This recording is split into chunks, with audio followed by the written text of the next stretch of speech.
It's I, the real Randy Chavez. Thank you so much for coming by.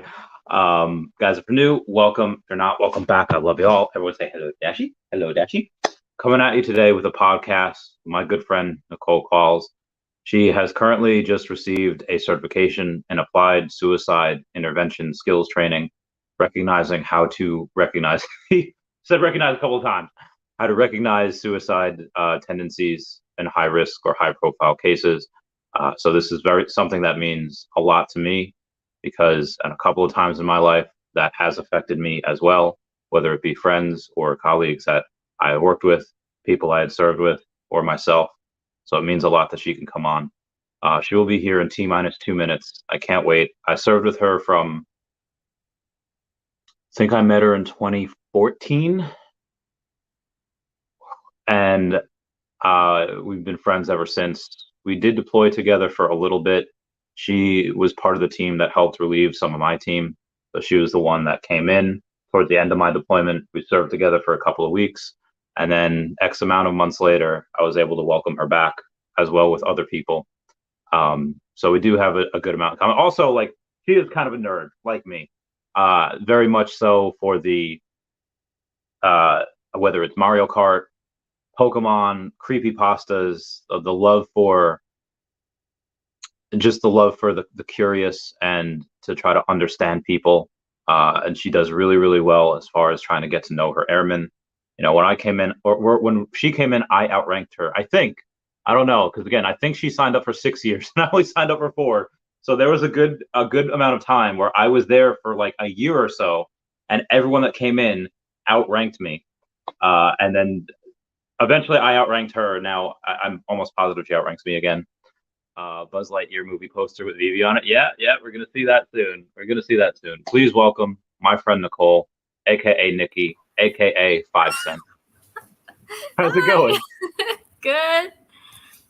Just rushed home from the airport from our Yeah, surprise visitor. yeah. You had a buddy who came. Anyone I know?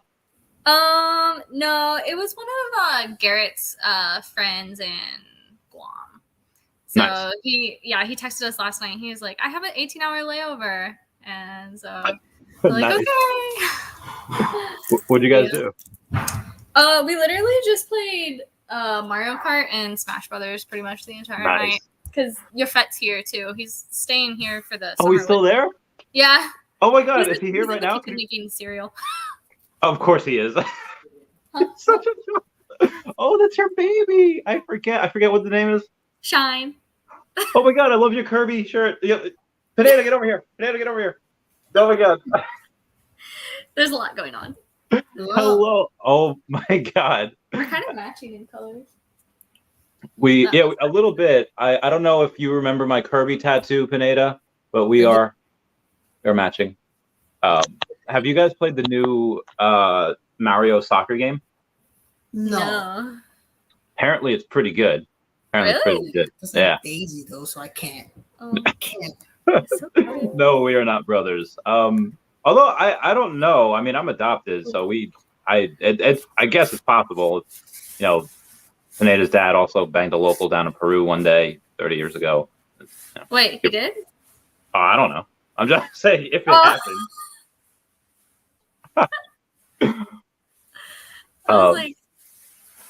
So for all the people that are listening, me and all of us had served together at one point, although never in like the same place at the same time, because I was PAX for a little while. You and Pineda were Ramp, right? We were at Ramp. Then Pineda was Cargo. Got moved to Cargo. Yeah, and then he like hated his life forever. So, well, I mean, it started in Ramp. He started hating his life in Ramp. Oh yeah, because he had like a mean supervisor that was riding that white horse. And it was like hella mean to him. Yeah. That was good times. Not really. So I just gone over a little bit of the history on how you came in what, 2013 or 2014? 2013. And you were you're originally from, was it Ohio or Indiana? Ohio. Okay. And I went to high school in Indiana because my mom. Yeah. How's Ann doing? She's doing all right. Okay, all right. I haven't talked to her in a while. Just wondering. Yeah. I don't want to disclose too much info over live. Oh, that's fair. That's fair. So what part of Ohio from again? Northwest, up by Oh. like Sandusky, Toledo. Oh, nice. Yeah, I was telling a few buddies of mine that was they were in. I met them at this thing called VCon, which is like a big like NFT conference. And I met him through a guy that just happens to be like a big viewer of mine. I'd met him last year, and one of them, they're both really nice, really cool people. One of them was on the podcast recently, and they both went to Ohio State, and they both knew about they what? Oh, the Ohio State. It's like Captain Jack Sparrow. So yeah, they had both gone there. They both gotten into politics on kind of like separate sides. One of them went in on like the Republican side, went on Democrat, and like stayed there. So one of them was Greg Schultz, who's the Biden's campaign manager. So that was really interesting to be able to. Yeah, I watched that. Me and Garrett watched cool. Oh, cool. I'm so glad. But they're from Ohio, and I told them about my Ohio ghost story and the many times traveling there. I'll probably be there again pretty soon. Oh. What is the your Fet's living? Pineda? Oh, right now? Yeah. Oh, what part? Well, you're moving back to Cincy, right? Or around there. Cincinnati? Yeah. Oh, cool. I don't think I've ever actually been there. I was to the Toledo, Sandusky, Tiffin area, Gibsonburg, that place. So back before you joined, we can quote Hillary Duff, back to the beginning.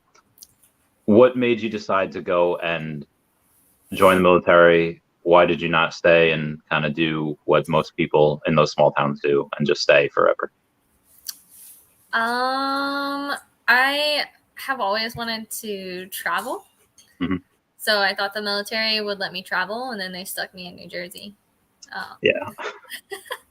Did you do any traveling in New Jersey while you were like? Did you take leave? I think we went to New York one day, and we, Yeah, I was up in New York almost every month. So nice. I went to New York a lot. I love New York City. I went to all over Pennsylvania, Philly. Went all over New Jersey. Was that like Cape Cod or whatever it is? And then Atlantic City, we went down, we saw Washington, D.C., Dover, we went to the Poconos, like we did, I was all over the East Coast. Yeah, same. Poconos is, I really enjoy it because nothing, as far as for man, nothing makes me feel like a man anymore than being in the middle of the wilderness, drinking some whiskey and just being part of nature. But it's I really took it for granted. Like I miss it. Like I wish I only went once, and I wish it really wasn't like a great stay. So like I wish I would have went like again. Yeah. Really fun, but it's like a tech dead zone, so you're kind of separated from everything, which a lot of people like. A lot of people like, I need to reset, need to get out.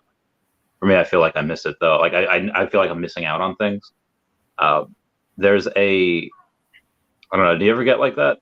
That you feel like do you ever be able to separate work from your home life and have that good homeostasis, or have you not been able to separate that yet, like me? In the military, I feel like it's extremely hard. Mm-hmm. Anyone would guess Sandusky. Yeah, that's funny. Yeah, I think the military is even more demanding now with like cell phones and stuff like that. Like I think every AFSC, like every job you work in the military probably has like a group chat on some kind of platform. Oh. I don't know if that was like a thing when you were in, but like as soon as I got to Guam, they like indoctrinated me into like a group chat. They're like, okay, here's the group chat. Here's how we all talk. And like even on your days off is like. So there's the only time when I had like a group chat, it was Crins, it was Semsra, like it was a bunch of people from PAX, and it was nicknamed, like the group chat was called like My Tards, and it was just us being like stupid. It was us being like ridiculous. Yeah. And there was, but it wasn't about work. It was just about like sharing Yeah, memes. like I mean, friend group chats are one thing, but this is like literal like I have like an NCO group chat, I have Oh, like a shift group chat, and then I have like a section group chat. Like oh man. yeah. So yeah, you never leave. That's No. so whose idea, what do you know where that originated? Like, did it come from, there's no way it came from upper level. Like they're I mean, definitely not. it's not mandatory, right? No. Like nobody, the military can't mandate you to have a cell phone, but everybody has a cell phone, so Yeah. it's kind of hard to like justify. Like they can't make you download apps or anything. And then there was that whole thing with WhatsApp being like a Chinese app or whatever, and like information getting leaked and all that other stuff. So they came up with like another program that's confidential, and like we have it on all of our work computers, and that's what we're supposed to be using to Oh, like send information, but you can download it onto your phone as an app. And they haven't come to the point where they are making people download like that Air Force app to talk to people. yeah. But I was like, how safe is it going to be on my phone? Like my phone's not encrypted. Yeah, there's no way that's secure. There's no like So even like Signal, like if your phone falls into the wrong hands, like there's no way that yeah, that becomes secure. the entire thing, I mean, I'm sure it's like good intentions, like they're trying to figure out like a fix to this, but I just don't think they've kind of figured it out yet, other than like issuing everybody a work phone. But Which probably that probably would, I could picture, like, you know how you get like a stipend every year for like new uniforms, you get like a couple $100s to replace certain things, and of course nobody uses that. Like everyone's just like, oh yeah, yeah, it's just free money. I feel like the DoD would probably pass a budget like that, be like, oh, we have to give these people, you know, $500 every year for a cell phone, yeah. and then nobody uses it for a cell phone, and then they just that type of ridiculousness. God, that I wonder how. I mean, I guess because most people get out, you know, like around 40 or before they're 40, so most people are still probably relatively young. But when I think of like the old guard, and I think of chiefs, and I think of like, you know, a lot of master sergeants. I mean, I don't know. I just had Holt on the podcast, or Ogletree, not too long ago, and she's like 29 and a master sergeant. Like, how the heck did you do that? I didn't know she was on. Yeah, she was on maybe like a month or two ago. Oh shit. Yeah, no, I'll be I'll hopefully be in Hawaii at some point this year. I'll keep you posted. I know I've been trying to do this for like a few years, and the pandemic happened, other stuff happened. But yeah, I can't picture a lot of older people trying to like navigate like FaceTime. They're always like holding it like to their faces, and they're always holding it to. I mean, honestly, I don't feel like there's that many. I don't feel like there's that many like old timers really left. Like, You're the old timers. yeah, I mean, yeah, but like even like our commanders and stuff. Like, I think our wing commander, he looks extremely young. I don't know how young he is, but he looks extremely young. Like Major, lieutenant colonel. He's a colonel, and he looks like he could be like in his early 40s, maybe, and maybe even younger. Daddy. No, what? No, yeah, there's I love the memes about those. Those are crazy. So there's going back to what you said before about things being secure. Yeah. Do you remember the email we got? Or maybe you might not have been there yet. We in Kuwait, I think it was Air Force wide. We had gotten saying this new Pokemon Go game. We don't know who's behind it, so don't play it on the flight line. Don't play it anywhere that's on base. Yeah, and it was like, it's Niantic. It's an American software company. But there's and so I don't know if you remember. I don't know if you went on 4chan, it happened where like ISIS, it was like the day before or the day after Harambe died, where ISIS released like a new training video. I remember it. One happened like the day after. I forget, but they were both like within a day of each other.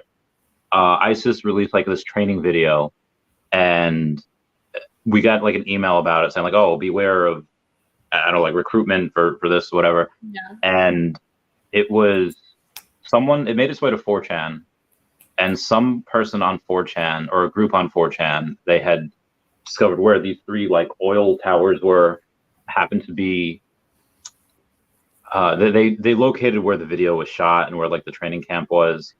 And someone actually told, you remember the captain that was there at Ollie?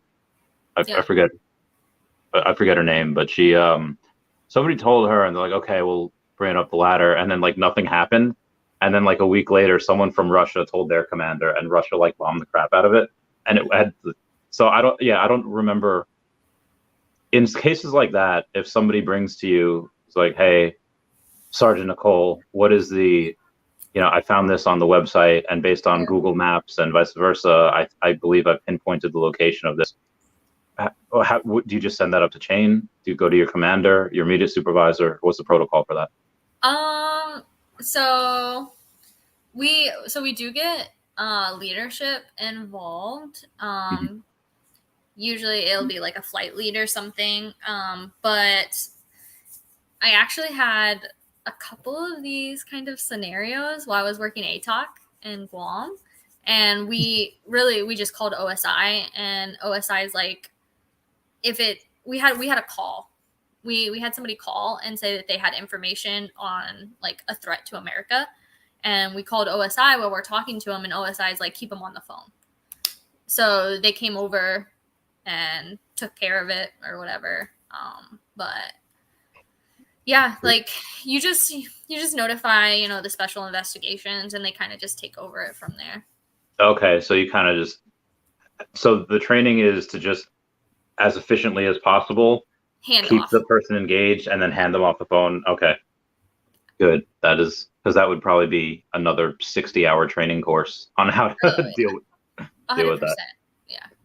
So there's some things that I do bring up every now and then, as far as dealing with love in the military, which had killed like all of my relationships, and that's part of the reason why I got out. And you had a little bit of experience with that as well. Yeah. So I would like to quote to you Jane Austen, which you might have read already, from Northern Araby, that says, friendship is certainly the finest balm for the pangs of disappointed love. What does that quote mean to you, and how does it relate to anything in your situation? What was it? It was friendship is certainly the finest balm for the pangs of disappointed love. Like a balm, like, to like for a burn, not like a balm for. Okay.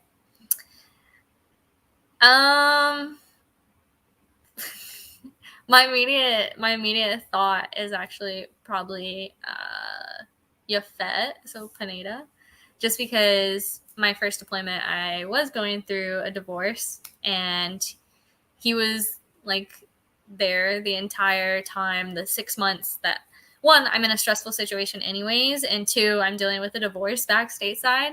So it was probably easily to say like the worst 6 months of my life. And unfortunately, he took a lot of that, like a lot of anger from me that wasn't channeled correctly. It shouldn't have been like directed towards him. But he also just like kept me grounded and was there. So I mean, we've been there for each other, throughout a lot of different scenarios and stuff, and just really happy that I have him.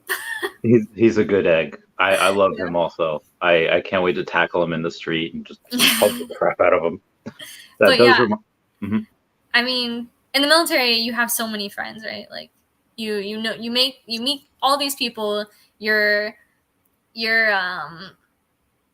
put into the same situations. Like I always tell like all my airmen, like I spend more time at work than I do at home. So like the people at work are like a second family almost, even if you don't like them, right? Because some people don't even like their real families. But we spend so much time with each other. It's hard to not like create friendships or to create bonds and stuff like that. You make all those connections. So when you're going through something and people like see that, they're usually there for you, right? So, Yeah. I mean, there's definitely like a camaraderie in the military that's, I feel like, unlike anything else than like just a regular job. Agreed. I've made that comparison a couple of times where people that invest in crypto, I don't know if you're familiar with any of them, they're like, we're all going to make it. It's okay. We're losing a lot of money, but we're all in this together. If I can quote Ayame from Fruits Basket that says, there's nothing to fear if we all run the red light together. That's kind of this is kind of the same, whether you're in, the mountains of Afghanistan, the deserts of Kuwait, or investing in crypto. It's kind of similar. But that does bring me to another quote from Charles Bukowski, where he says, you have to die a few times before you can really live. Do you think that because of that super stressful time, the worst 6 months of your life, that you can really live now because you've gone through hell? Oh yeah. I definitely think that I have reinvented myself every single time I've changed duty stations. I've reinvented myself when I change sections. Like every time I'm put into a new situation, I see it as an opportunity to kind of iron out the kinks, or what, if I'm kind of known one way in one area. I know when I worked ATOC in Guam, I was kind of known as a hard ass, and some of the airmen didn't really like me. But at the end of the day, my knowledge was what was able to get the job done, right? So it didn't really matter. I told them, like, I'm not really there for them to like me, unfortunately. And then my mindset kind of shifted when I moved away from that, and I kind of started talking more with the airmen, and I realized that maybe that the supervisor I was in ATOC wasn't the supervisor I really needed to be. So I still needed to be able to get the mission done, but I needed to be able to relate more with the airmen. And I mean, I evolve, so I feel like all those different versions of me, yeah, they died off. They're not complete anymore. I wouldn't say that they're not still a part of me, but So they're like hats that you could take off and put on at any moment that you choose. yeah. So who are you now? Still a work in progress. You ever watch Ruby, that American anime fighting? I haven't. It's been recommended to me so many times. Oh, it's so good. I need to watch it. It's so good. There's a guy named Ozpin that says being a leader isn't just a badge that you wear into battle, but something that you wear constantly. And do you think that being an NCO now, after so many years of being just, airman, A1C, senior airman, how has that changed you? I know you just said it changes with each one, but does that follow you home? Do you ever find yourself trying to be a leader where it might not be necessary? Yeah. Yeah. I think that's awesome. I think that I've had issues with separating work and relationships forever. I can remember being mad at Sergeant Lowndes back at McGuire. Oh, I love Lowndes. I can remember being mad at him because I messed up at work, and he yelled at me. And I remember being mad at him, and I wouldn't talk to him for weeks. And he's like, you got to realize, like, we're friends outside of work, but at work, like, I'm your supervisor. Yeah. Like, I'm gonna be straight with you. And I was just like, I thought we were friends. Like, I took it so personal. Oh. And I'm still guilty of that. I think I'm a very emotional person, which doesn't always mesh well with the military. Yeah. But it also brings in a new perspective, I think, to a lot of things. But yeah, I do think due to some things growing up, like, I have very strong tendencies to want to control a lot of situations. So, I mean, one thing is like my house. So I like my house very particular. And it drives Garrett insane because he's like, we live here. It's allowed to look like we live here. And I'm like, Oh, absolutely man. not. Must be magazine at all times. Oh. So bless his heart. But yeah, I do think like I said, like I've struggled with it since day one, A1. I have gotten better. Like I said, still a work in progress. I've got a lot of things, but I'm closer now to being who I've always wanted to be than I've ever been. And tomorrow I'll be even closer. So Good. Yeah. Have you've watched Supernatural, right? I've watched it up until like season 6. Okay. It took like a hiatus. There's which is fair. Season 6 is not that good at all. Like it's one of the 4 seasons. There's an episode where they go back in time. I mean, there's a couple episodes where they go back in time, but there's one where there's one where they go back to like the 40s or the 30s, and Dean dresses up like a gangster, and he's like the Chicago, like I don't know, he makes these old references. I feel like I've seen that maybe. He meets. You ever see Kyle XY? What was that? You ever see Kyle XY? No, that sounds super familiar for some reason, though. It's so good. It was on ABC Family, but there's a guy named Tom Foss in there who plays one of the guys that he meets. He meets a hunter from like the 40s, and it's one of my favorite scenes because Sam and Dean are always like besides themselves of like how they're in like a comic book. Like it never works out for them. They can never be happy, and like come on, man, don't I deserve happiness? Like, don't I deserve something? And then Tom Foss he doesn't slap Dean, but he's like, he hits him with that, like, if I can be old school here, hits him with that straight dick, like from that Iron Man to Captain America. Like, you need some solid dick from the Iron Man. Obviously, that's not what it means right now. But he says, oh, like, are you going to cry about it? Like, this is our job. This is what we what we do. And we got to man up and do that. Is there any part of you that thinks that some of the old ways of thinking shouldn't die out, even though humanity is changing? You think that some of those values of where rub some dirt on it and this is our job, just grin your teeth and bear it, has a place? Or do you think humans are evolving to a point where they don't need that anymore? I mean, I think that's extremely situational. Mm-hmm. So, I mean, you're not going to tell somebody who loses a spouse, rub some dirt in it and get on with your life. Fair point. So, I mean, that's an extreme, right? But, what's a good example? So, PT failure. Airman comes in, they fail their PT test. Not super great, you know. Nobody wants to fail a PT test. It's already got a huge stigma behind it. Like, there's all that going on. But it's not the end of the world. Like, let's be honest. Like, it's really not.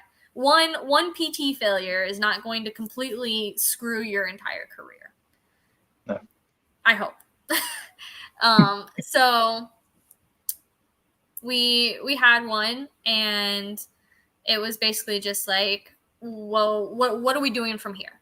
Like, it happened. We can't do anything about it. It's a failure. Like, where do we go from here? So, we basically just made sure we checked all the boxes, you know. Of course, they received paperwork. We wrote paperwork in place of that, so it made it look good, like they were taking responsibility. We hit the gym, we hit the track, and we did a lot of hiking. Just to throw some fun in there, because it's not fun to like work out all the time. Have you seen the Army? I've seen the Army Reserves, and they are chunks. They are like, there was one dude from the Reserves Army that just outloaded the scale, like at the PAX terminal, just scale read like. So we of course had to write the weight that we thought would be okay. It's like, all right, just don't tell anyone. Which, in hindsight, probably could have been a little bit dangerous. We did that for everyone, but it was just that one person, so it's it's fine. I mean, yeah. But, so, I mean, we worked real hard, and he came back, and he got, like, a 97. Oh, so, crap. Yeah. Like, that's a hell of an improvement. Yeah. Yeah. I mean, he could have done it before, but I think brand new airman in the Air Force, not really not really used to not having to like, I don't know, work out and take care of themselves and stuff. Like, I remember joining and being like, oh, wow, I can do whatever I want now. I'm on my own. I'm out of the house. Like, Yeah, you were young. You were like, what, 19 when you joined? yeah. Yeah, damn. Young. So, I mean, they came back. They knocked it out of the park. And what's done is done. It was a learning moment for them. But it was definitely not it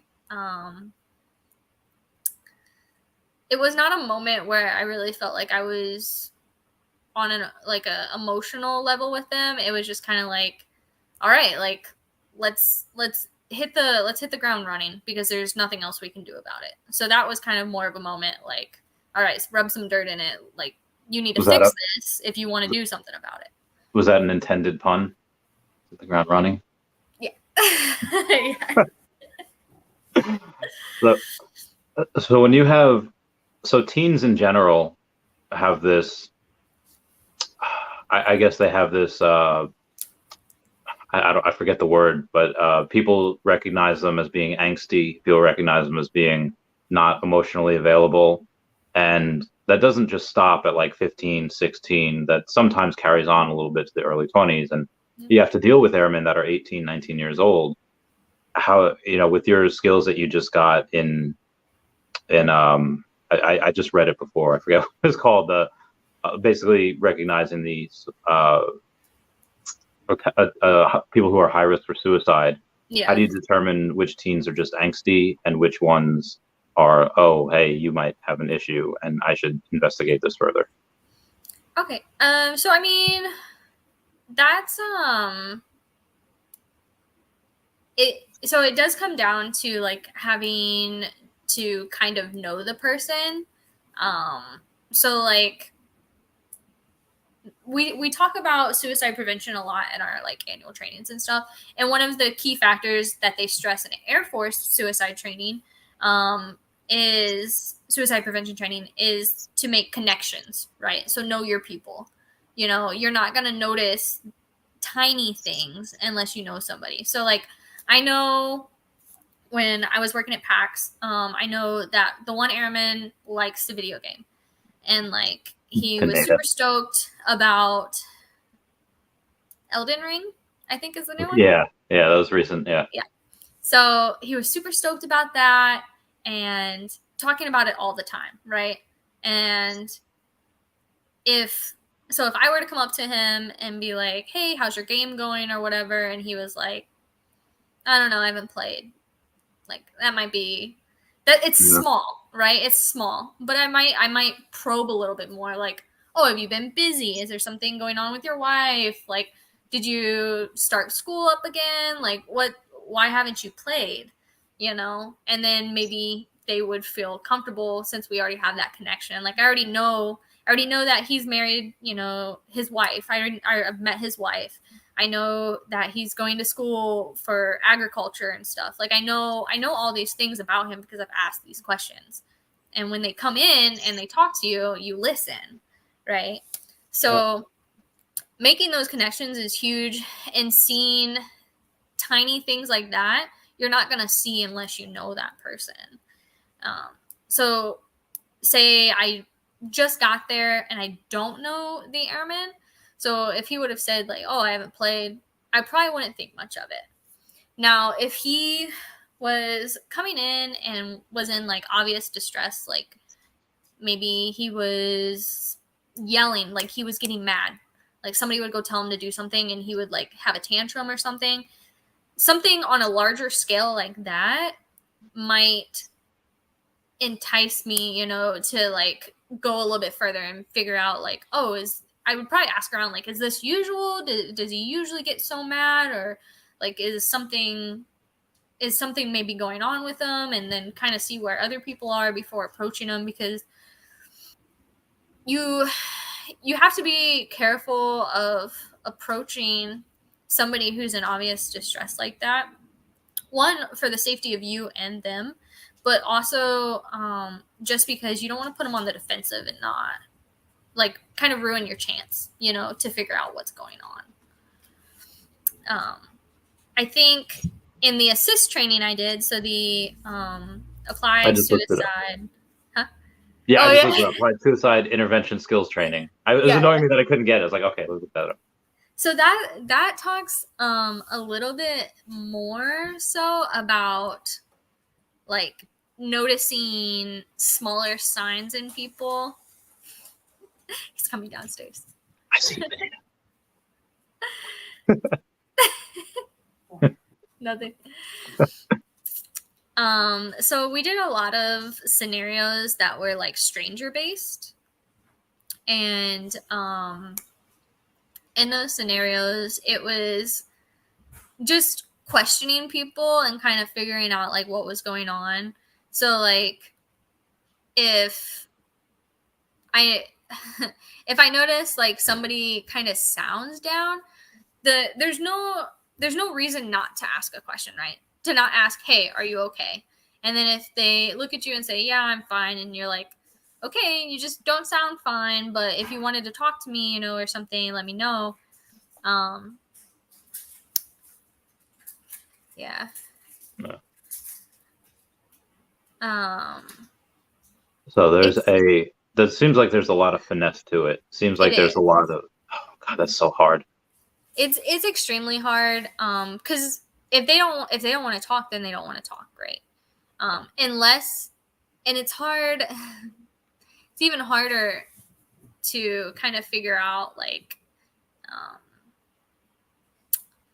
I guess how to go about it too. So like,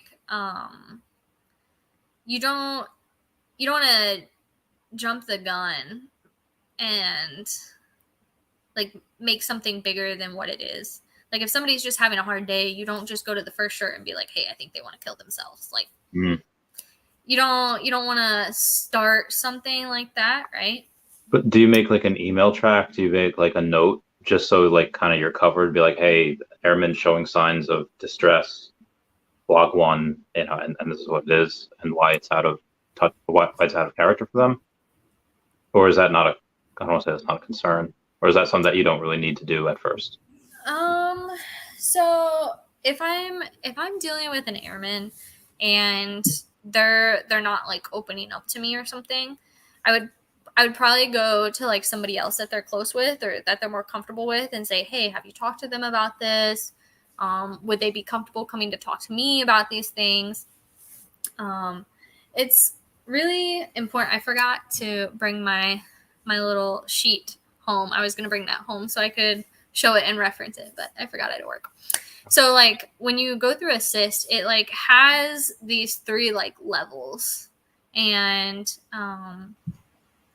it's like kind of like listening to their story and trying to figure out. So if like somebody is suicidal, trying to figure out what kind of caused it and trying to connect with them on like that human basic level, because they're not going to be willing to trust you or anything else if they don't feel comfortable, right?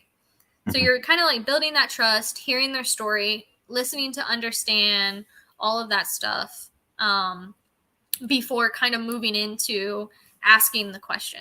So in past years, it's kind of been like a taboo, right, to use the word suicide.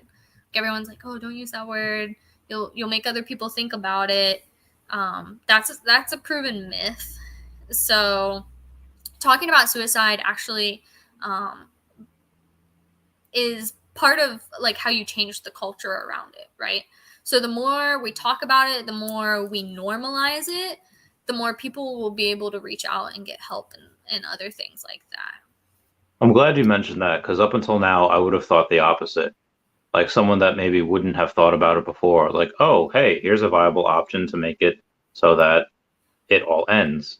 Yeah. But you're saying that there's a lot of people that actually do think about it, and maybe might be on the brink of acting on it, but by talking about it, they choose not to go one way and they choose to go the healthier option of saying a lot. Yeah. What I like about the assist training is it, in my personal opinion, it kind of inspires like a little spark of hope So you're finding out about why, like the reasons why they want to die by suicide, and then you're making that connection and you're talking through it, and then you start. It kind of evolves into learning more about them as a person, and you're looking for what they call a turning point. Mhm. And when a turning point can be anything. So a turning point could just be them coming to talk to me. So the fact that they're talking to me obviously means like they want help, right? That means they haven't decided that they want to die, right? So you can use anything to your advantage.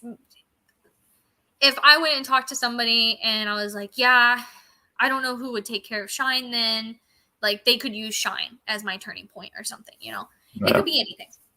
So you're finding that turning point and then you're trying to focus on that, but the important part of the turning point is to not use it as like a guilt trip. So you're steering the conversation so that they're making the choice. You're not making choices for them, because just like with sexual assault, you want to empower the person, right? So they feel hopeless, they feel like they have no power. So you're trying to empower them to make these decisions on their own. And you're basically just kind of like a map for them to follow.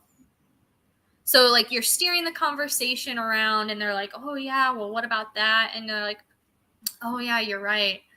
And just getting them to think about the reality of if they really do want to die by suicide.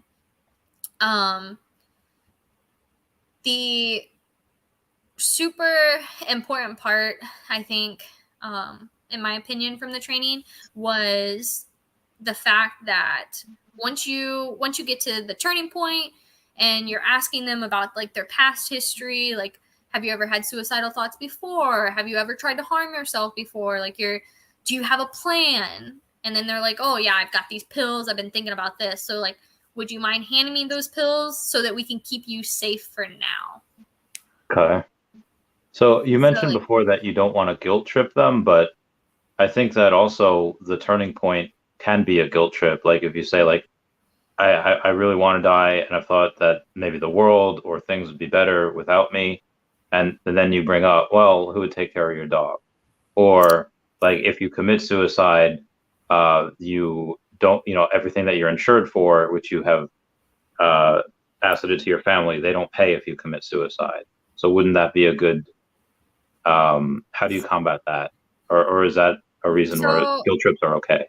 So no. So you're wanting them to live for themselves. So you don't if you make them, if you lead them down the road of living for something else, what happens when that thing is taken away from them? Okay, fair point. Then they don't have anything again. They need to live for themselves. So it's the reason why you don't want to guilt trip is because if they're like, oh, I have to stay alive because of my dog, what happens when they don't have their dog anymore? Yeah, true. They don't live too long. Yeah. So if the whole point of the turning point is just to get them thinking about the fact that they want to stay alive for now. So we talk a lot in the class about staying safe for now.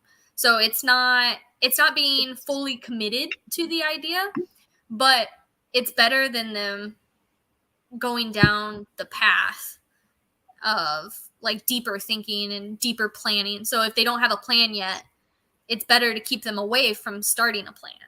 Yeah. So the whole purpose of, all of this is to eventually get them to like primary care where they can get the help that they need. So for primary care, is that something like you ever see the movie Patch Adams? No, I don't think so. It's Robin Williams. He goes to a hospital because I guess he is feeling suicidal and he just wants to talk to people. And then they keep him there, like against his will for a while. Do you think that if that would happen, because he's like a danger to himself, Do you think that is okay? Because, well, even if the patient doesn't want that, the ends justify the means because at least they're alive.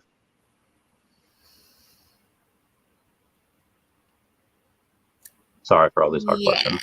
Yes. So actually, no, it's good. It's kind of something that we actually talk about in the class.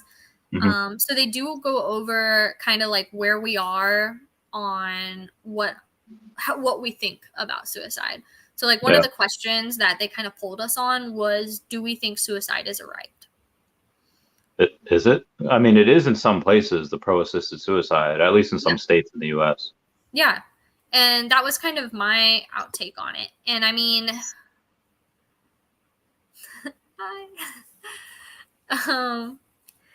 so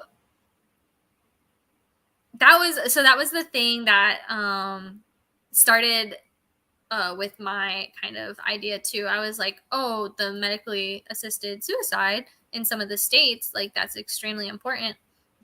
And I don't think like I would ever think that like it's not your right. However, I think it would have to be like it would have to be a dire situation like that. I don't think that certain circumstances need a permanent solution like that. So like it's a temporary bad day or bad year, bad however long, but it doesn't mean that things can't get better. With medically assisted suicide, I mean, you're kind of being told like, oh, you got however many years.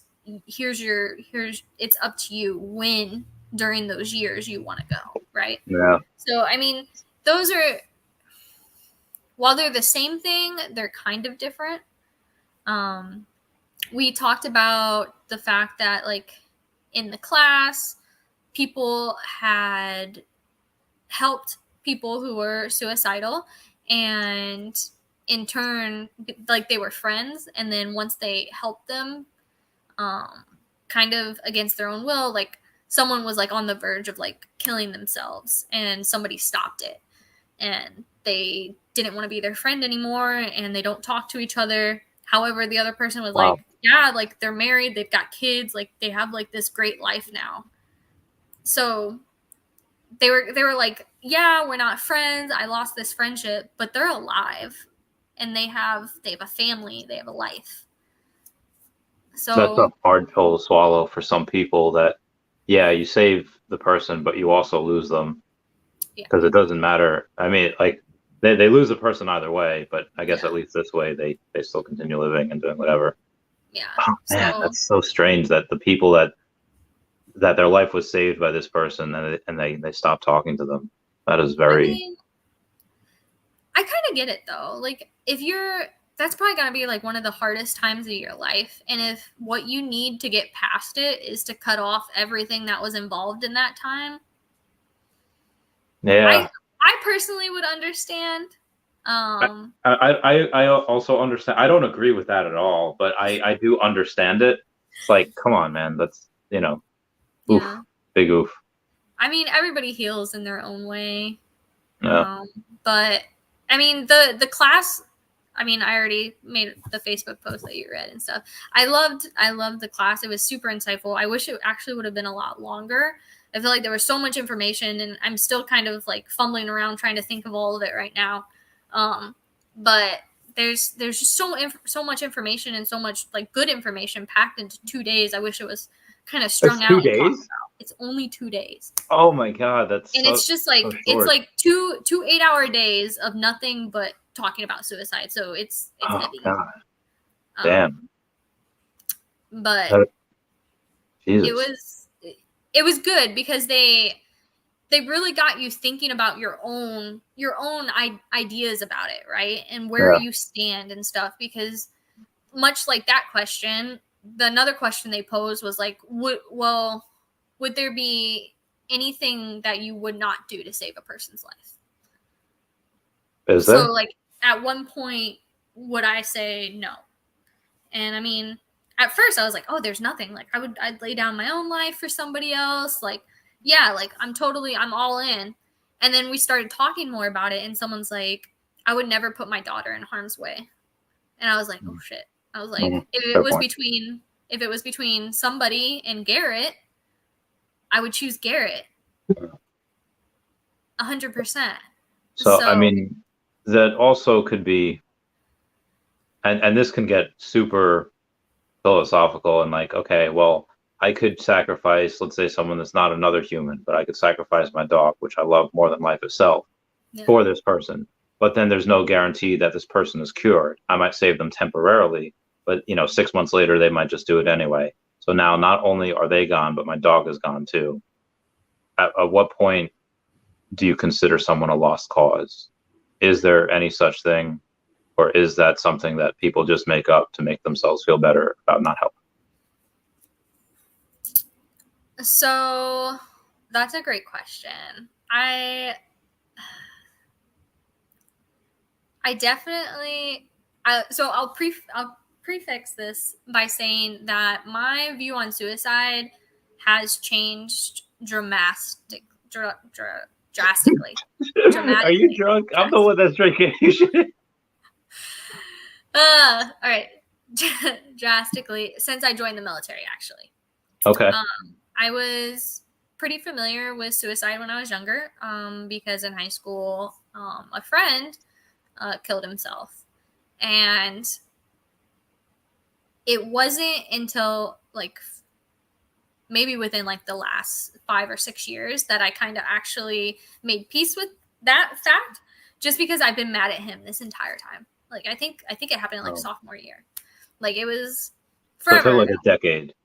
Yeah. Like, and I was mad at him. I remember saying really hurtful things, like that he took like the coward's way out and other things like that. Which, I mean, I'm not happy about it, but like I said, like I'm constantly learning, I'm constantly changing as a person. But back then I definitely had a different standing point with what I thought about suicide. So with that being said, where do I think like the lost cause is? I think what matters at the end of the day is whether or not they're being serious, whether or not I help them and it helps, or I help them and they still end up deciding to take their own life. What matters is that I tried. If anybody were to dwell on how many times they tried to help somebody and that person didn't get better, then we would be holding a lot of regret. We would have a lot of like dark thoughts and emotions, conflicted and stuff. So I think we preach it all the time in our suicide prevention for the Air Force, that even you can do everything right. You can follow all the steps, you can check off all the boxes, you can do everything by the book, and somebody can still decide to take their life.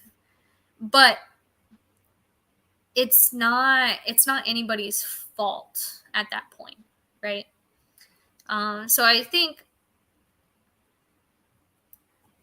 I wouldn't call them lost causes, but I would say that there are some very sad individuals who unfortunately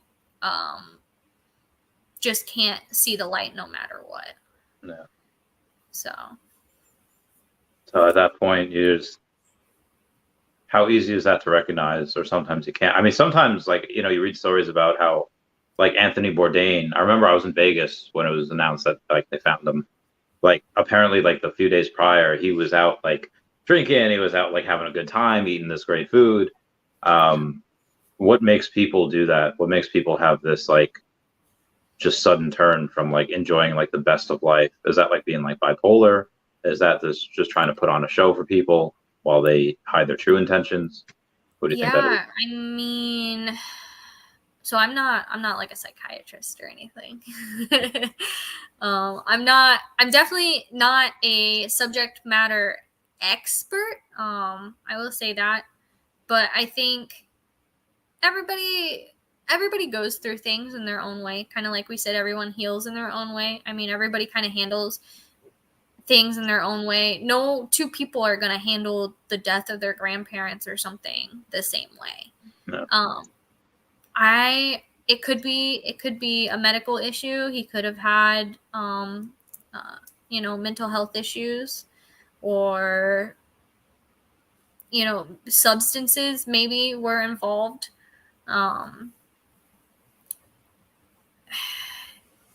It's definitely a sticky gray area when you start getting into like the mental health part of suicide prevention or suicide intervention. Because at that point they really need somebody who's like a licensed subject matter expert, right? They probably need somebody more than me who can just be like listening to their story and stuff. They need somebody who can maybe prescribe medicines that help them, because just talking to me is not going to fix like a chemical imbalance. So, all right. Do you think after learning about a lot of the intricacies of suicide that you might now be a proponent of things like LSD or mushrooms or things that can help, even if they're by the FDA approved or not? Or do you think that whatever works? I think I'm biased. I'll say that right now. I think I'm biased because I have always been kind of, I don't know, like hippie-ish, I guess. Yeah. So I do think like if you find something that helps you and is healthy and safe, then by all means, like I don't see any issues with that. So healthy and safe could be two different things that but also could be like two sides of the same coin, where like you hear stories where someone's just like, yeah, I'm going to kill myself in like 2 weeks, but then they go down to Mexico and do a bunch of like hard, like not even like safe, like acid and mushrooms, but they do like coke and they like smoke a bunch of crazy stuff that's maybe poisonous, and they get hookers, and they suddenly they have this newfound like glory for life. Do you think everything in moderation, or you think like, you should probably have the advice of a doctor? Yeah, probably the second. I mean,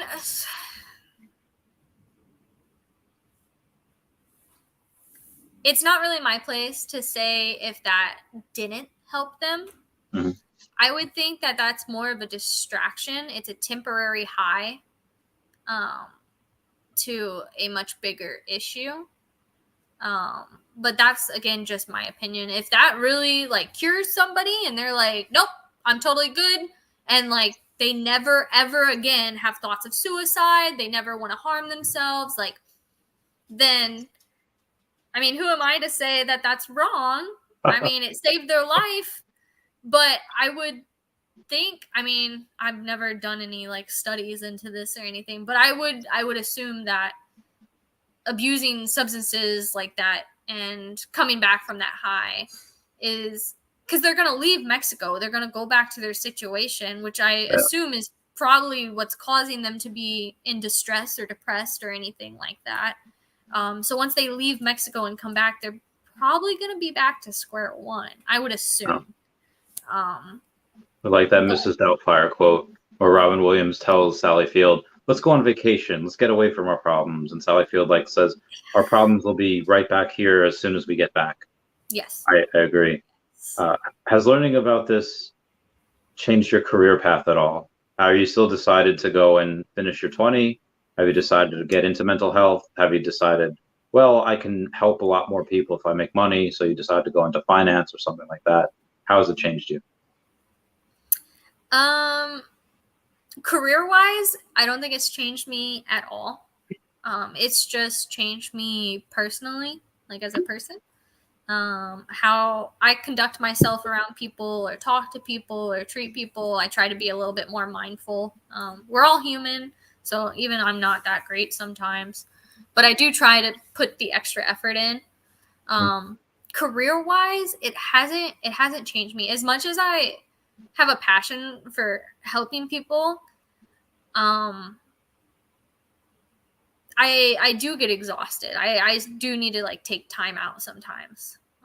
Because sometimes it does get a lot.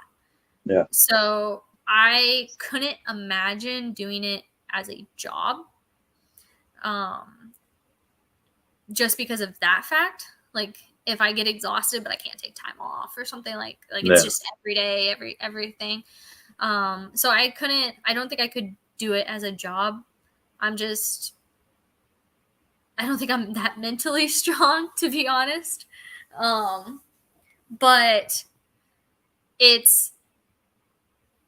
I don't mind doing it in the capacity that I'm doing it right now.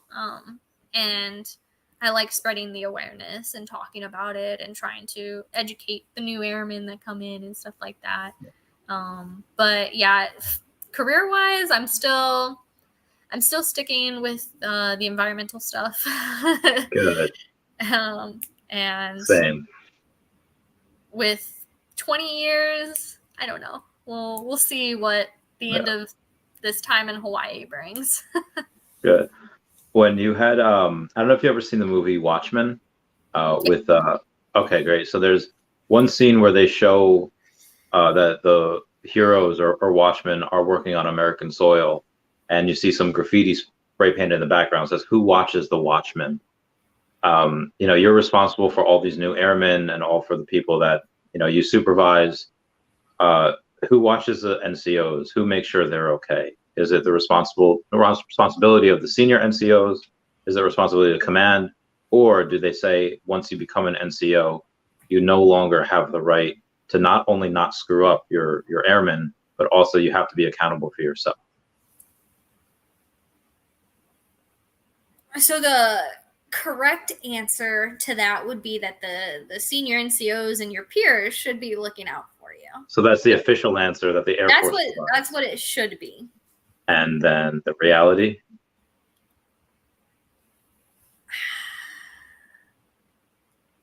I think the reality is not enough people are taking care of who they should be taking care of. Even the NCOs, I don't think, are taking care of the airmen maybe as well as they should be.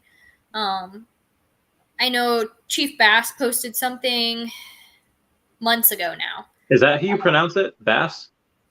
I never knew. Stop. I swear I never knew. Stop. I swear, because when I would read it in text, I would say it's pronounced Chief Bass or Bass. I was like, I don't know how to interpret that because it's Bass. I'm only reading it. But okay, I'm glad to know. Chief Bass. I'm learning today. Okay. Wait, you were in on that. Is it Bass or Bass? No, so I remember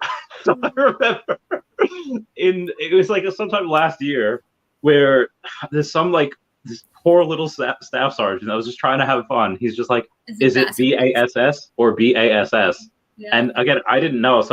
So then I see her respond like, you're going to come to my office like on this date. And then I see all these memes with like Wario with his head down, be like, I won, but at what cost? Yeah. But I still never knew if it was Bass or Bass. Okay, because I've messaged her a couple of times and she hasn't responded yet. So hopefully at some point she can come on the podcast. Sorry, keep going. Chief Bass posted something like months and months ago about like how do you lead an exhausted workforce?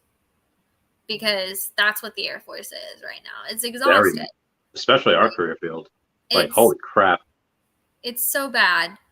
And basically, like, the article pretty much just came down to, like, have compassion and, like, care about one another. Like, that's pretty much, like, what the article said, right? Not time off, not, like, God forbid, like, after 14-hour shifts, you have to use you have a commander's call. You have an all call. Yeah. Like, really, it's just compassion? That's it? I'm sorry. Keep going. So you can kind of translate that into having compassion. So, what it comes down to is taking care of each other, right? Whether or not you're an NCO or whether or not you're a peer, I think everybody needs to take care of everybody, from the top down and from the bottom up. So I don't think it's I don't think it's an airman's place to take care of an NCO. However, if nobody else is and that airman steps up, then I would not say that like they did anything wrong. Like if they last year we lost somebody in the squadron, and it was one of Garrett and I's friends, and I was obviously having a hard time, and I would say that my airmen took care of me a lot. There was a lot of times I came into work and my head just wasn't in the right place, and so they stepped up and they helped me a lot just by doing the work, me not having to go out and find them and tell them to do something, not like them like signing off things or anything, nothing like crazy, but they just stepped up, right? They were just like, oh, Sergeant Qualls is not going to be here to double check everything, so you need to take care of this, right? Good. So I mean, I would say that in that aspect, like everybody kind of takes care of everybody. But if I have the ability as an NCO to be like, my airman's a single mother, and she comes up to me and she says, my kid's sick. I can't get quarters from the doctor. The CDC won't accept her. Like all these things. I can give quarters for 24 hours, right? Yeah. So what's stopping me? The mission's still going to happen whether she's there or not. What's stopping me from just giving her those 24 hours so that she can be there with her kid until she can get somebody to watch the kid? Yeah. And that just comes down to taking care of your people. And I would say that kind of goes back to compassion, but I don't think people are reading that much into it. I don't think people are figuring that out, if that makes sense. Okay. I don't know if you remember Sergeant Bright. Interviewed him some point last year.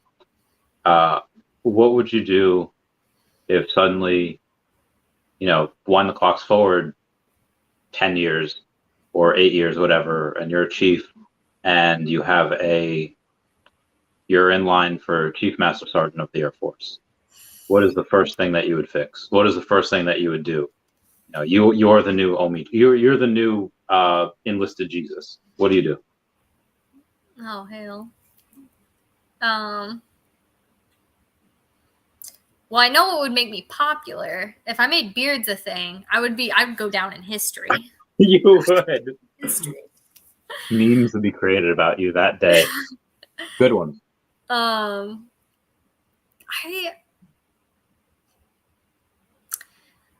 can't say that I really know. I know. So like I would want to kind of hold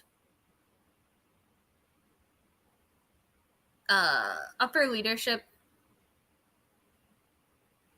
a little bit more accountable by cutting out some of the things that they have to do. Because I feel like, so like squadron leadership and stuff, I feel like they have so many taskings, and maybe not all of them are really that important. Mm-hmm. And I feel like if we took out some of those taskings, maybe they would be able to focus more on what they should be focusing on, which is the workforce and taking care of people. And you can't really take care of people from the top down if you're not communicating. And I feel like everywhere I go, that's what the break in communication is so bad. And I feel like it's because people are overtasked. So they're forgetting to send out those emails or forgetting to tell somebody something. But as I've learned, the more you like either make rank or the more you get put into like higher positions, even with the same rank,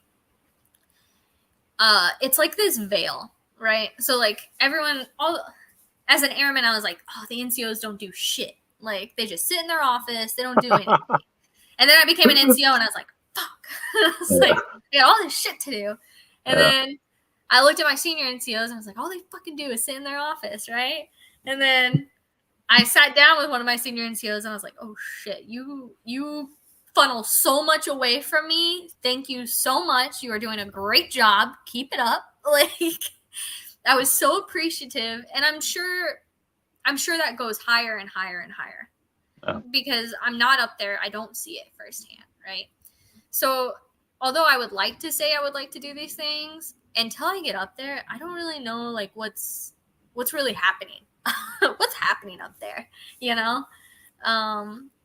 So I would like to see more interaction from the top down as far as like communication. But I think that starts with getting rid of like some stupid, meaningless tasks. I'd also like to,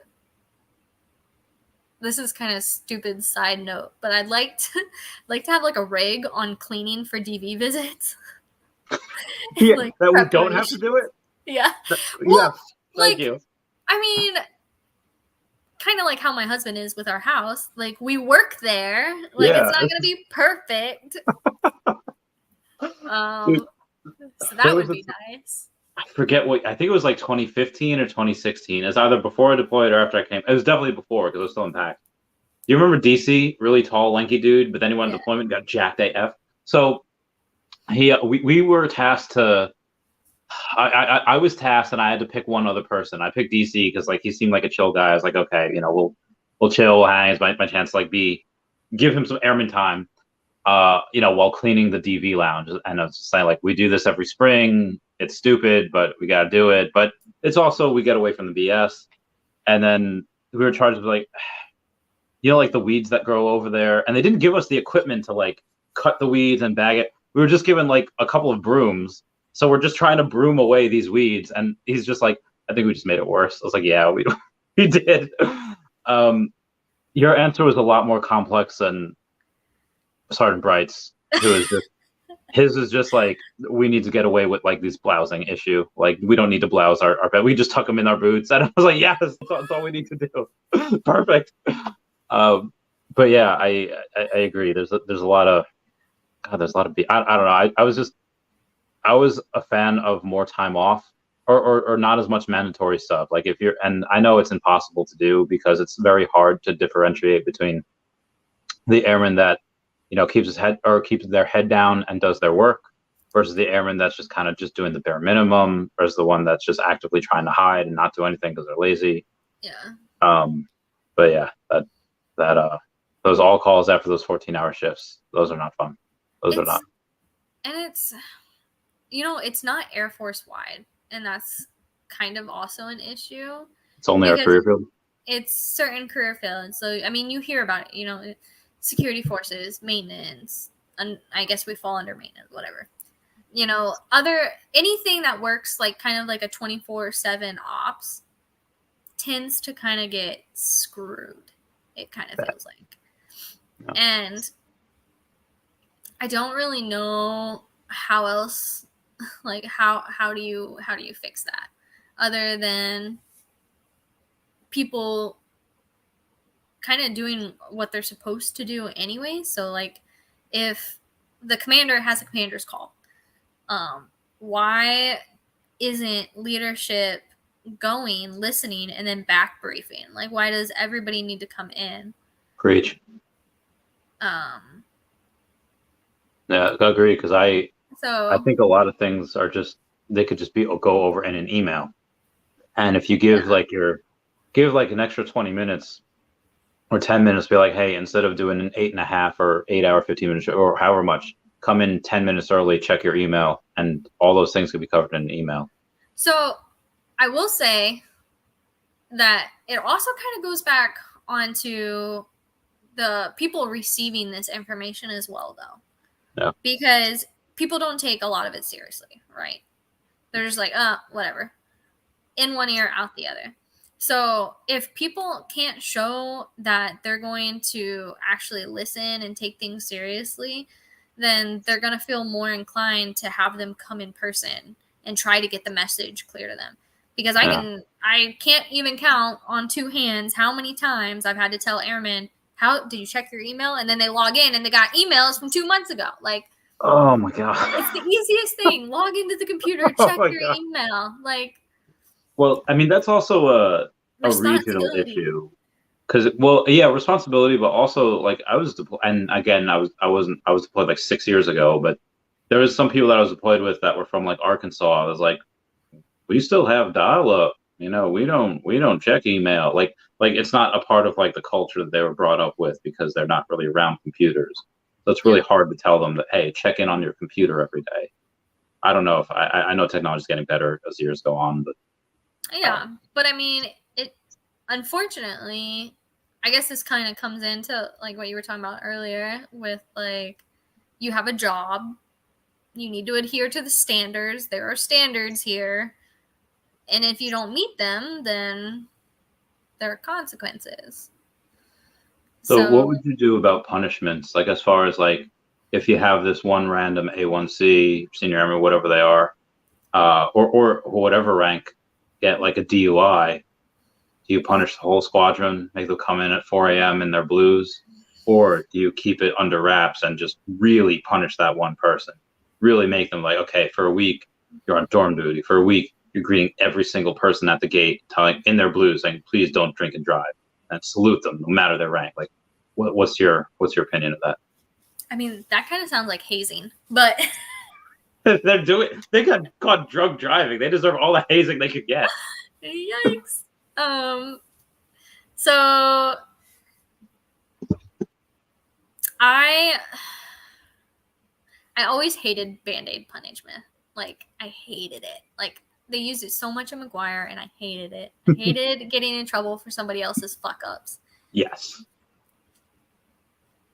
With that said, I have definitely used it when I thought it was necessary. Okay. Just because I've seen results. But I feel like at McGuire, they didn't really tell us anything. They're just like, all right, you're all fucked. Like, here how it is. And when I've used it, it's been more like stupid things. So like, somebody didn't do what they were supposed to. They didn't do inventory of the fleet gear or something like that. And I'm like, guess what? We're all going down to the fleet building and doing fleet inventory together. And so like each person would do fleet inventory. And I'm like, so are we ever going to forget this again? And they're like, nope. Because it's like an hour after shift. I'm there with them. Yeah. It is what it is. But how I can count on like 2 fingers how many times that's ever happened. Oh, okay. So it's not that often. I mean, it's not like often, but it's definitely like I've never had any issues with running a shift since I got to Hawaii, to be honest. And even back in Guam, I didn't really have any issues. But especially now, like, not to toot my own horn or anything, but like the airmen are always like, don't leave shift whenever I'm like, I gotta go to day shift, and they're like, no, don't go. And I'm like, oh, my heart. But like they still behave like that even after like we do punishments or anything. And it's because they know I'm doing it because they can't forget that kind of stuff. Like they forget that, and we loosen up standards, and then they start forgetting more important things, and then we start getting write-ups and stuff. And that's kind of just how I've structured like my shifts that I've been on, because I will say there for a while, the other shifts were receiving like a lot of ATSEF write-ups, and my shift was clean. So nice. I was just like, everything's going according to plan.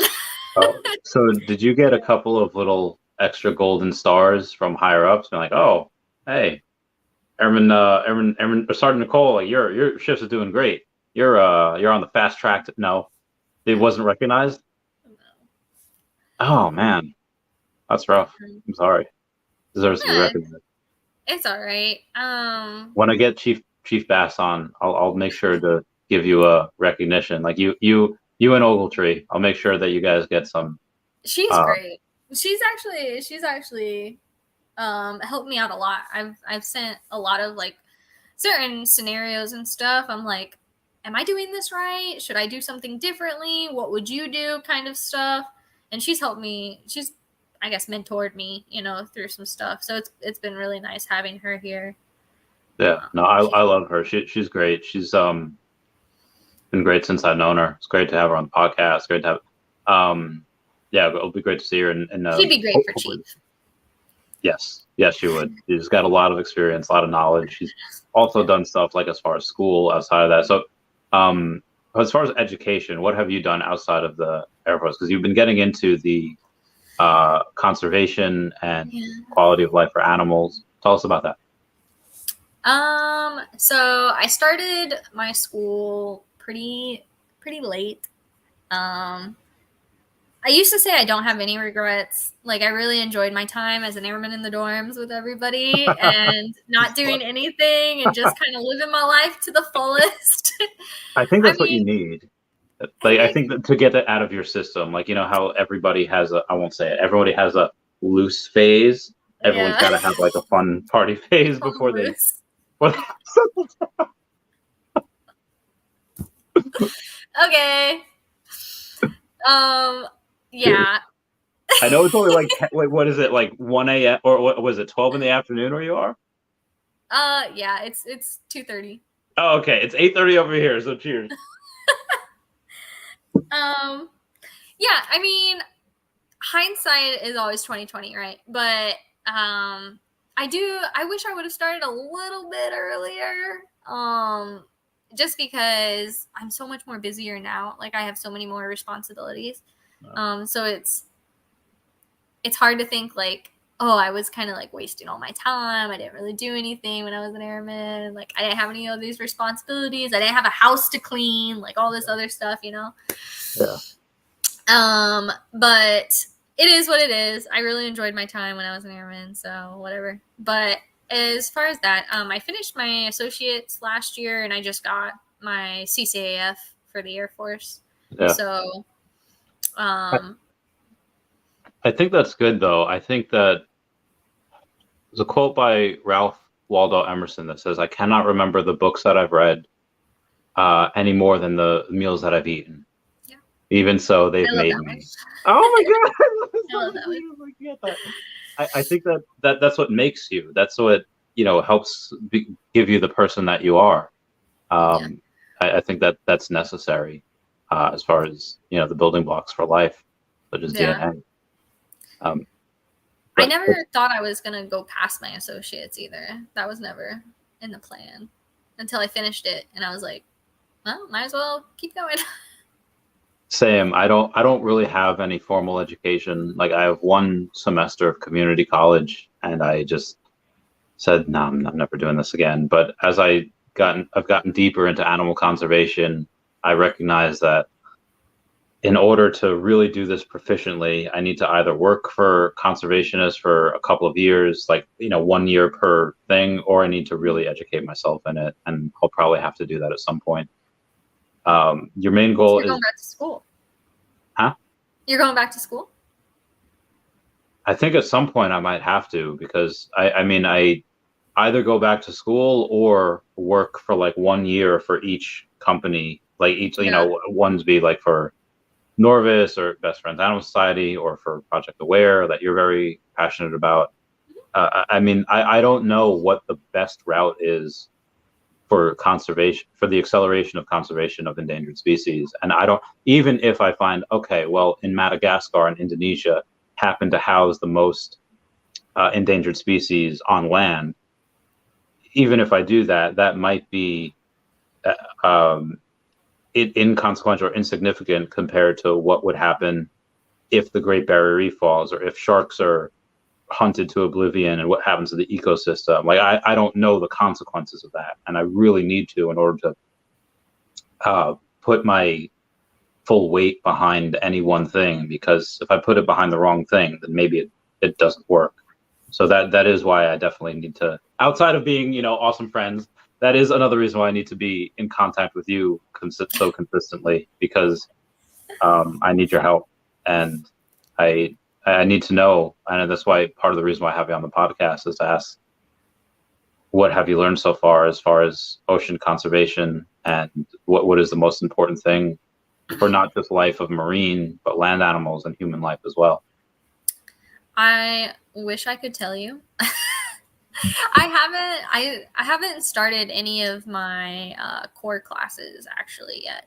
Yeah. I'm still just finishing up with kind of like my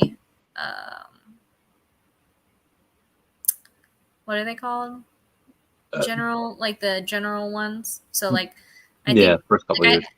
I have biology left. I have a movie class that starts next week. Like it's my last elective. I'm in chemistry right now, and once I finish those 3, I can finally get into like the meat and potatoes, right, of the Yeah. degree. But I haven't actually like really started. I would say for my time, kind of like going to project aware seminars and stuff like that. Based on like what Dave said, it's they focus on like the individual person, right? So they focus on what I will call the consumer, right? So me, you, we're consumers. So they focus on what we can do with our daily lives and changes, which is great. Yeah. It's definitely better than nothing, and that's what I always preach, and unfortunately isn't always accessible or like efficient, I guess, for somebody to. I mean, if you're living paycheck to paycheck and you need to buy plastic silverware because you have no silverware or whatever, like that's a whole nother issue, right? At that point, would you just abdicate for like this restaurant's not going to miss it? Just take a fork, put it in your purse. No, I would.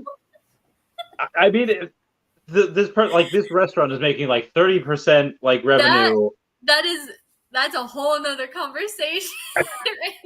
Randy, that is not about the environment. That is about the structure Isn't of it the though? economy Isn't it and though? Because everything else. because I could get a whole bunch of stuff from the dollar store, like 6 spoons, 6 forks, 6 knives from the dollar store, or I could steal this one tiny fork that this restaurant is not going to miss, and that could supply me for a long time. Because I will tell you what, Miss Oh Nikkole, my or god, Miss, like, you have a the stolen plates might fork. be from the dollar store, but the fork that has egg substance on it is stolen.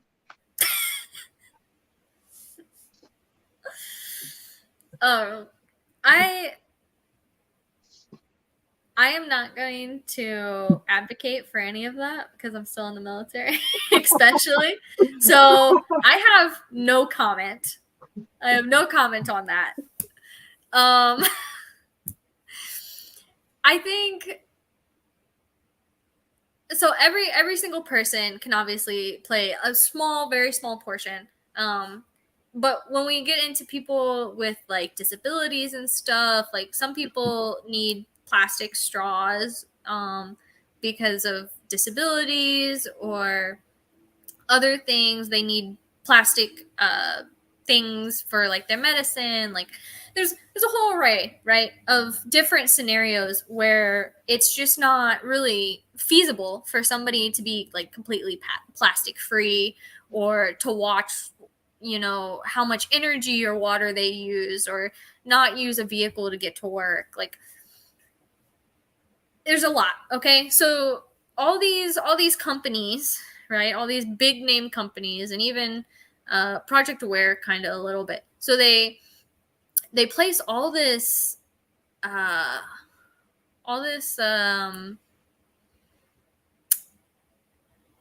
like need on the consumer. So like they're placing like, oh, if you don't do this, all the fish are gonna die, right? Like they're like, save the turtles. Yeah. Like, don't use a straw. So they're like, oh, because you use that one straw at the restaurant, now these thousands of turtles are gonna die. Wrong or not, it is what it is. However, that same company that's saying, oh, don't use the straw, is pumping bio waste from their companies into the ocean, dropping whatever they need to from their freights into the ocean, using planes to procure stuff, to build things, to manufacture things, whatever. But they place all the blame on the consumer. So that's kind of what leads me into thinking that maybe the blame should be not on the consumer, and maybe companies should be held more accountable. Like kind of how Greta Thunberg says, like, how dare you for ruining my childhood? Yet she's taking private planes to speak at these events where she could easily just Zoom. Maybe. Yeah. I mean, I love to travel. I fly. I do things that I want to do. I just know that although my impact is very, very small, I still choose to make certain things. I try to only buy glass items and recycle or reuse those. Yeah, shots fired.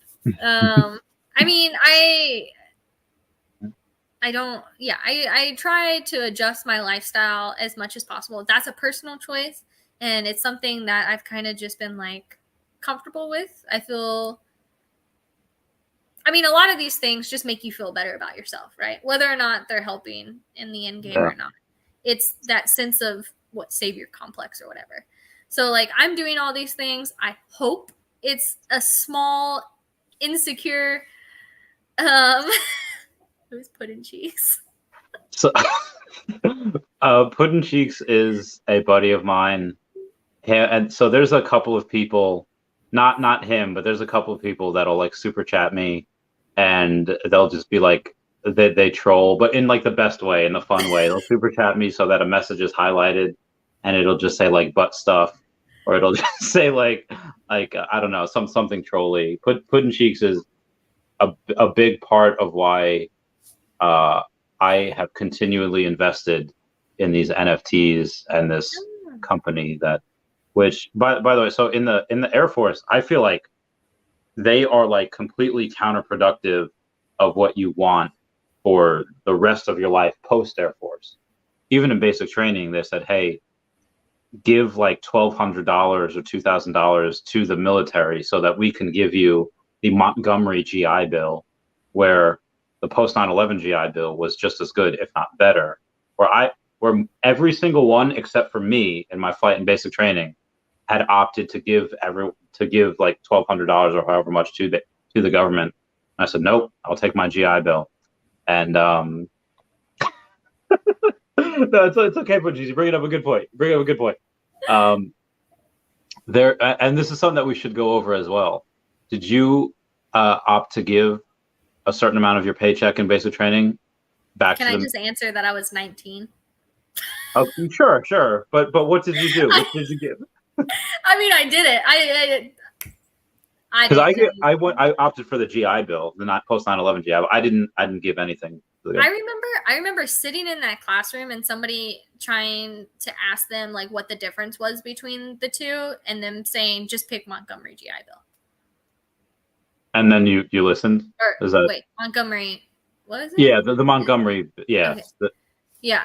And yeah, so I was just like, all right, whatever. No. Do you think that those people in basic training, that there was one guy that was like, I think he was like 19, and like a staff sergeant 19, it was nuts. Do you think they got like kickbacks? Do you think that they got like a percentage of hey, you got 200 people this week to go and give it, or no? They're just indoctrinated. I don't think so. I don't think any military profession gets like a cut of like really what they're doing. Like It's not like recruiters are getting like a pay bump if they get more people than anybody else. Like they're all the same. They all still get paid like their rank. But don't for recruiters though. Don't they get a little bit of favor from the higher ups if they outperform their peers by getting a lot of people to sign up and join? Yeah, and that could in turn give you like promotion. So I guess if you're looking at it that way, but I thought you were like saying like number based, like kind of like a car salesman or something. Like yeah, kind of. We were on salary, so. Yeah. But yeah, I mean, maybe like if they're like, oh, got this many people, I don't know if that's what. I don't know. Honestly, I'd have to ask like maybe an MTI or something to see like what. I have a MTL coming on tomorrow. He was actually my MTI. He'll be on tomorrow, Sergeant Darrell Lyle, or I think he's Master Sergeant now. Darrell Lyle. He just got out. So obviously we met in basic training, but we reconnected in Kuwait, where it was so funny because he was like security forces. He was like this big bad, like, scary MTL. And then when we meet in Kuwait, he's like, what shift you working? Like, oh, I'm doing like 12 to 12. And he's like, oh, you doing like, 4s and 3s? I was like, nah, right now we're doing, oh, puppy, hello. Like now we're doing like, we're doing 6s and 1s. And he's like, oh, hell no. Nah. Because I guess security forces in Kuwait were doing 4s and 3s. Yeah. But can't really wait to ask him about that. I don't want to say harder than he was. Well, in Kuwait, I guess I was working harder than he was. Obviously in Iraq or Afghanistan and wherever he's working a lot harder. So when you got like either to your first duty station, I forget where it was, whether it was in tech school or wherever, where they tell you, hey, you can invest into your retirement, like a 401k, you have like the G fund or whatever. Did you invest in that, or did you be like, nah, I'm keeping my money? I don't remember them going over that in tech school. They might have. It was a long time ago, so I don't really remember. So Pudding cheeks. I had Chipotle today too. I had the Chipotle. I had the good stuff. Sorry. So you were saying? I don't remember them going over that, to be honest. They may have, and I just missed it. I didn't put anything into my TSP. Mm-hmm. All right, relax. I didn't put anything into my TSP until deployment. And honestly, I don't even remember the match sergeant's name, to be honest. He was over in PAX and he was getting ready to leave, and he was like asking all of us if we had our TSP set up. And I was like, what is that? And then he brought it up, and we I don't know. He went through it with me. I didn't really retain a whole lot, and he was like, "Oh, the least amount you should do is like just put 5% in." And I was like, "Okay." So I put 5% in, and then I kind of just let it sit from that deployment. So that was like 2014. So I just put 5% in 2014. You went to Kuwait twice, right? Yeah. Yeah. Sorry, that sucks so bad. Sorry. Thank you. Okay. Thanks to him. Oh, and the first time you weren't even out of the dorms, right? So you couldn't even get that BAH. Mm-hmm. Oh God, I'm so sorry. Like at that point, why didn't you just marry someone just to get out? Well, you were married though, right? I was getting a divorce. but you were out of the dorms though, right? Yeah, they wouldn't let me move out unless he had a plane ticket to New Jersey. What type of So this is what I didn't join until I was like 21, almost 22. I think if you're 21 and over, you should be out of the dorms, because this way it's a lot harder for the people in the dorms to get alcohol. And this is also what I would think. I would, and tell me if I'm wrong with this, but I would, in the military, lower the drinking age to 18, because if there is a person, whether it's guy or girl, that's 18, 19, 20 years old, and they can't go out to a bar and they can't go out to places, then what other choice do they have but by going to this house party where the rules are loosened a little bit, or a dorm party where like a lot of other not good things can happen? Where at a public bar, there's at least other witnesses where like, oh, hey, if something not cool is going on, something not that chill is happening, people at least could intervene. Is that the wrong mindset, or is that something where like, oh, hey, that would actually breed more catastrophe? I mean, I could see both sides. I think I really like your glass, by the way. Oh, it's from Special K Glass. They it was Sky that just sent me a bunch of glasses and some hot sauce. He's a really cool guy on Instagram. Special K Glass. Pretty. Did he make them? He made them. Like yeah. He's a glass blower. So he's like, hey, Mr. Chavez, I want to send you some stuff. I was like, okay. So I did this whole box opening, and I couldn't do it because I was pretty drunk at the time, and I was trying to like saw my way, and I was going towards my body, and I opened the wrong box. It happened to be something else, and then I eventually opened his box. But yeah. Okay. Okay. So I could see both sides. Obviously, anytime you add alcohol to any kind of like situation, it kind of like it could have the potential to go bad. Well, let's just say that. Mm-hmm. But I feel like the application of that would be weird. I mean, maybe just because like the drinking age can be different state by state, can it? So when I was a youngin and I really liked older women, I really researched what state can you legally be spiritually and socially connected with another adult. And for New York, it was 17, but the drinking age, I think, is just 21, like all across the board. Because tobacco was different. Yeah, tobacco Some was states 18 were in some 21, states. some Some were is 19, some. But alcohol it's federal. It's not. I think it's across the board 21. Okay. Then I mean, I guess it wouldn't be too bad. I was thinking that it could change, like states could decide whether or not. I would love to give that power to the states. Yeah. But I guess as long as you had your military ID, I guess, and you used that. But even like, I knew people who were not 21 and who like rubbed the date and it made it look like they were 21. Oh, that's so interesting. Yeah.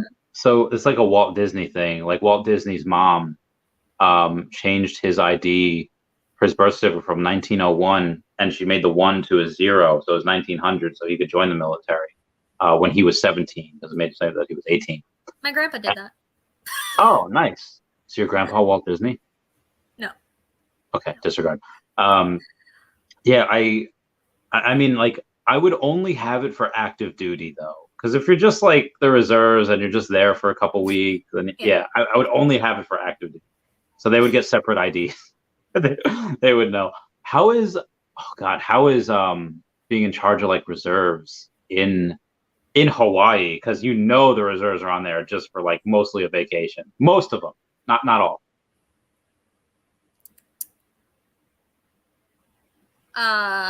You have good ones and you have bad ones. I mean, unfortunately, like I'm the reserve coordinator right now, so I don't want to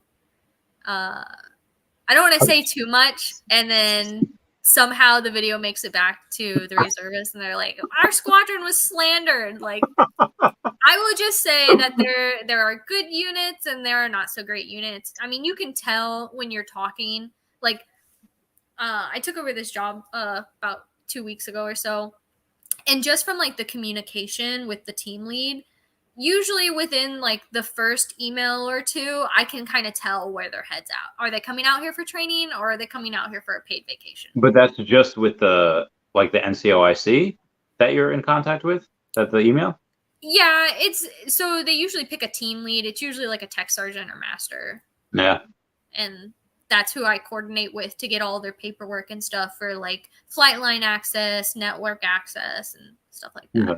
Yeah. Because I got really lucky when I was in Kuwait. The people that you guys replaced, it was that happened to be, as far as the McGuire peeps, they were people that I had actually helped trained on stateside. I got an award for that too. Like I guess I like the one of their commanders or one of their master sergeants like made special note of me. So like Colonel Flack was like, "Hey, Evan Chavez, you exemplified, the core values of the Air Force." Like, I was just like keeping busy, man. Like I didn't know what to do. So they were all like trained when they got out there, and the people that were from Utah as well, they were just like there to work. Like they were just wanting to get out of where they were, and they were excited to be there. So I got really lucky. Like there was only, I think, one person that I remember that just like was always like on his Xbox and always like didn't do any work. We called him Alien. Was it Pineda? No, it wasn't Pineda. So Pineda, I didn't deploy with Pineda. I wish I would have. We would have had so much fun. But apparently Pineda was like a reckless rogue out there, where he was just like almost tipping over like 10Ks as he's going around bends. Like yeah, the AT. I was behind him. We were there was 2 baggage pallets, and we took them out to the plane. And he was in front of me. He took the turn too fast. I saw it come up on 2 wheels, and I was like, "Oh my god! Oh my god!" Banana, tell me the story. Where you at, girl? Girl. I'm talking about the AT 2 wheel. Tell me the story of how you almost committed seppuku in a 10K AT. It's Sudoku, actually. It's seppuku. I know. Anyway, so we're coming back from the flight line, and we're on this road. And the road, I think it's like 20 miles per hour. Yeah. The AT struggles to get to 20. But I managed to get to like 23 to 25, just pushing on the gas. And then get to this turn. And the turn isn't sharp or anything, just a regular turn. And I just did not slow down. I'm like, book it. Going 20, 23 miles per hour with this thing. Yeah. And it just gets on 2 wheels. And then I'm just like, this is it. Like I should just not do anything about this. But instincts kicked in, and it was like I just kicked it back, like right back into its 4 wheels. And I lived, but Somehow. yeah, I almost flipped the AT. Potentially could have died if that thing just crushed me. Oh my God. I almost fell out of it. It's not like those seatbelts do much. That's the greatest story I've ever heard. Benita, I love you so much. When I rule the world, you're gonna be right by my side as like my pet. As his pet.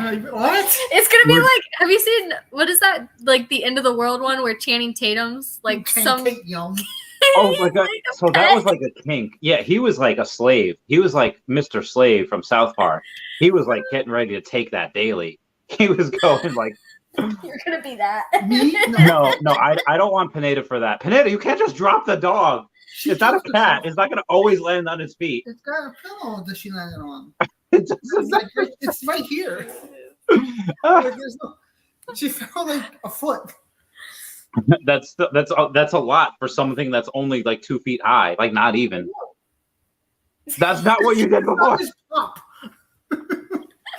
There was soft pop. Pineda's people is like, maybe I can paralyze it this way. I can cook it and eat it for meat.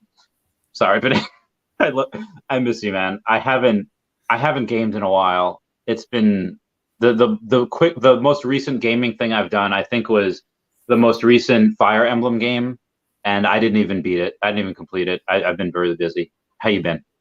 Pretty good. Chilling. Good. Why don't you let your hair grow, man? You should let it grow like this size. It was really long. He got it cut while I was here. Oh.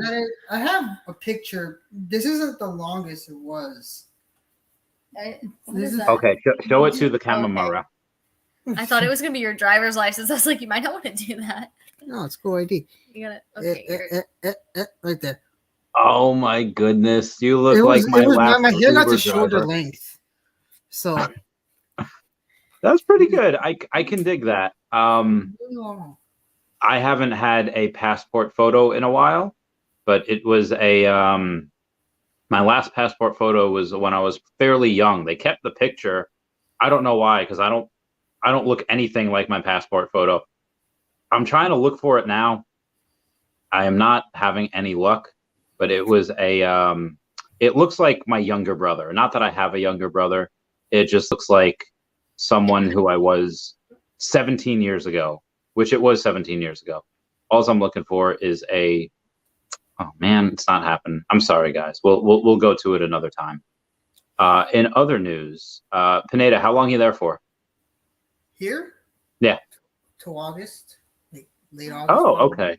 Well, I'm not going to be there probably till later this year, but I'm happy you're there. I'm happy you're doing your thing. And any good games that I should buy?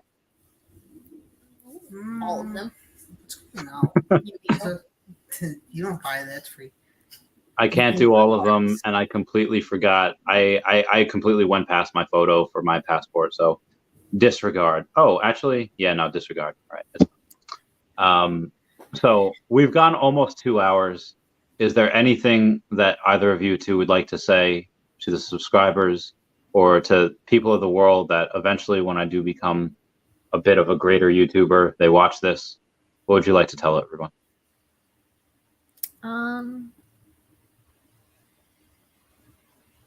Have you already told them how I met you? Oh my God. No, I don't think I did. So it was I forget why the water was off in half the building of 2620 or Is it 2616. the military installation? Yeah, the water was off in half the building. And I call my friend Pito. I was like, hey, my water's like, I don't have any like water. Like, can I like shower in your place? Like, yeah, sure.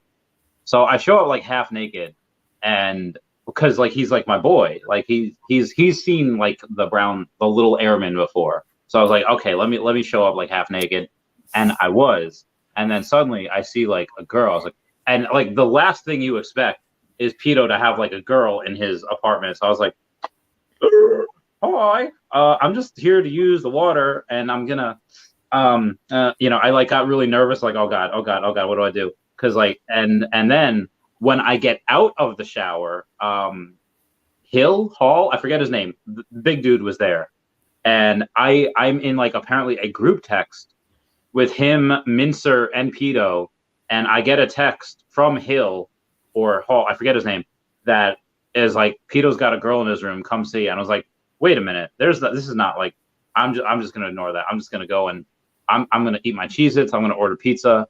But yeah, I was half naked when when Jesus is dead. Yeah.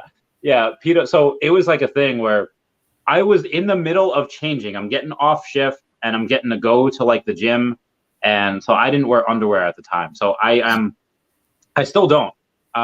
So I am changing from my uniform where I have no underwear on. Pito sees me taking off my blouse, taking off the shirt, pant, and was like, and he's still talking to me. He's like, okay, I guess he's okay. I guess he's comfortable with seeing me naked. So I take off my pants and it's like, oh, dude. I was like, you saw this coming. You couldn't tell that this wasn't happening. And so I put on my shorts, and then he continues the conversation. But yeah, that was the thing. That's how we met. I just remember you coming out of the bathroom, and I was like, what is happening? And then like other guys were coming in the room too. It was crazy. And I was literally, that was like my first week there. So I was like terrified. I was just like, I'm in a room full of men and one of them's half naked. So there was a thing, it might've been like a few weeks after he started dating this girl, Harley. She was a strong black lady, and she knew what she wanted. And Pito got sarked. And he like, yeah, like, because she knew what she knew what she was about, and Pito was this small, scrawny person that was not 100% aware what was about to happen, and she wasn't taking no answer. And yeah, so anyway, Pito was a man like a few weeks later, but yeah, that was an interesting time. And you said that was 2013, right? Yeah. I don't remember when we all moved to the next dorm. I think it was the next year. It was like 2014, I think. Yeah. So that's how we met. Good stuff. What do you guys think is the most important thing you've learned, whether it be in the military, be outside, be beforehand? I think Pineda's answer is going to be like the Mario glitch, where you can put like a shell onto like this thing and get infinite 1-ups. But what is yours? Which I've done.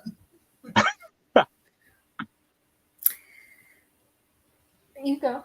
No, you go first. Why? You're just stalling. No. You're stalling. I think you're the most important thing I learned. I don't know. I guess that life is just kind of like a roller coaster. I've had a lot of lows, but always comes back up. And I've got some really good friends to help me along the way. Yeah. I miss you guys so much. I guess for me, life sucks. Spend titties, suck titties, pet kitties. Pineda, at some point in the next couple of years, all the crypto that I have invested in which is currently down. I've lost like over $900,000 this year, but when it is back up, I really want to make sure that part of who I am is video games, and it's Pokemon, and it's like it's referencing like I with Nikkole all this podcast. It was like, oh, remember this episode or remember this quote. I would very much like to make sure that you are the friend of the inner child that is still in me, and we can go and play video games forever, so that I can continue to make these references in all of my podcasts. Forever. Forever is a long time. Just like I make SpongeBob jokes forever. Yes. I can't wait for that. Forever. The next day, and the next day, and the next day, and the next day. Yes. I love you guys. I'm gonna end the podcast, but I'd like you guys to hang on for another minute or so after. That'd be great. Everyone say bye-bye to Dashi. Bye-bye, Dashi. I'm going to miss you. Thank you all for coming. I'll be live in like another hour. Oh my God, goodbye, Poppy. I'll be live in like another hour to go over the craziness that's going on with Celsius and OMI and Bitcoin and Ethereum. Everything's going down. I will go over that in the next hour at 10 p.m. Eastern Standard Time. I love you guys. Goodbye. And broadcast. Okay, where's it going?